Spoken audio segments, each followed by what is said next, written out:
చేస్తున్నాం. ఏప్రిల్ 11వ తారీఖు నాడు వారి జయంతి ఉన్నది. ఆ రోజన్నా ప్రకటన చేసి తెలంగాణ బీసీ బిడ్డలకు మీరు ఒక స్ఫూర్తినివ్వాలి, మద్దతునివ్వాలని చెప్పి ప్రభుత్వాన్ని డిమాండ్ చేస్తూ ఉన్నాం. మరి ఇదే విషయం మనం మాట్లాడుకుంటా ఎట్లా అయితే జ్యోతిబా పూలే విగ్రహం ఉండాలన్నామో అట్లనే మనకు రిజర్వేషన్లు కావాలన్నాం. 42% కోసం కొట్లాడినాం. దాని ఫలితంగా ఇవాళ బిల్లులు పెట్టిండ్రు. ఆనాడు ఒకటే బిల్లు పెడతామన్నారు. కాంగ్రెస్ పార్టీ మేనిఫెస్టోలో రాజకీయ రిజర్వేషన్ తప్పితే ఇంకో దాని ముచ్చట లేకుండే. కానీ ఇదే నాయకులం, ఇదే యునైటెడ్ పూలే ఫ్రంట్, ఇదే జాగృతి నాయకులం అందరం కలిసి ఒక్కటి కాదు 3 బిల్లులు పెట్టాలి. విద్యకు సపరేట్గా పెట్టాలి, ఉద్యోగాలకు సపరేట్గా పెట్టాలి, రాజకీయాలకు సపరేట్గా పెట్టాలని డిమాండ్ చేసినాం. అప్పుడు కూడా నవ్విండ్రు, అప్పుడు కూడా మస్తు మాటలు అన్నారు. కానీ సోయి తెచ్చుకున్నారు.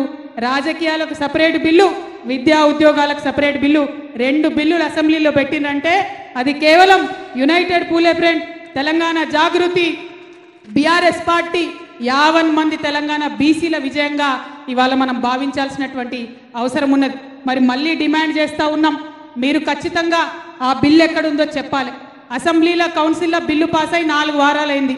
4 వారాలు అయిన తర్వాత గవర్నర్ దగ్గర ఉన్నదా? మరి గవర్నర్ దగ్గర నుంచి ప్రెసిడెంట్ దగ్గరికి పోయిందా? ఏమైందన్న విషయం ఇప్పటివరకు చెప్తలేరు. ముఖ్యమంత్రి గారు ఏమన్నారు? ఇక బిల్లు పాస్ కాగానే తెల్లారే అఖిలపక్షం దోల్కొని ప్రధానమంత్రి దగ్గరికి పోతా అన్నారు. పోయినరానే ప్రధానమంత్రి దగ్గరికి తెలంగాణ రాజకీయ నాయకులు పోయినరా? పోలే. ఎందుకు పోలే?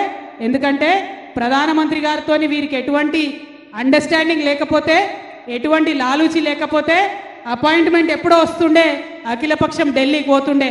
కానీ బీజేపీ పార్టీని కాపాడడానికి ఇవాళ కాంగ్రెస్ పార్టీ కేవలం మనని ఢిల్లీకి తీసుకుపోకుండా ఒక తుపేల్ ధర్నా పెట్టిండ్రు. అక్కడ ఏం చేసిర్రు?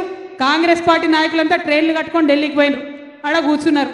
ఇక పొద్దున్న బ్రేకింగ్లు టీవీలలో, ఇక రాహుల్ గాంధీ వచ్చే, రాహుల్ గాంధీ వచ్చే, ఇక మా రాహుల్ గాంధీ వచ్చి ఢిల్లీలో మాట్లాడతాడు, గర్జిస్తాడు, బీసీ బిల్లు వస్తుంది తెలంగాణలో అని చెప్పింది. చివరికి ఏమైంది? రాహుల్ గాంధీ రాలే. ఎందుకు రాలేదంటే ఏం ఆన్సర్ లేదు, ఏం జవాబు లేదు. మళ్ళా గాడ మన తెలంగాణ బీసీ బిడ్డలే, కాంగ్రెస్ వాళ్ళే పాపం, అయినా బీసీలే కదా, కాంగ్రెస్ నాయకులే వాళ్ళు కూర్చున్నారు. ఆడికి ఇదే మన ముఖ్యమంత్రి గారు పోయి ఢిల్లీలో మాట్లాడిండు.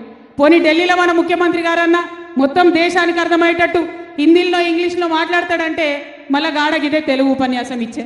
ఇక మరి దానికి ఢిల్లీకి పోవడానికి నాకైతే ఇంతవరకు అర్థం కాలేదు. అది గల్లీలో పెట్టుకోవచ్చు కదా మీటింగు. మేమేమంటున్నాం?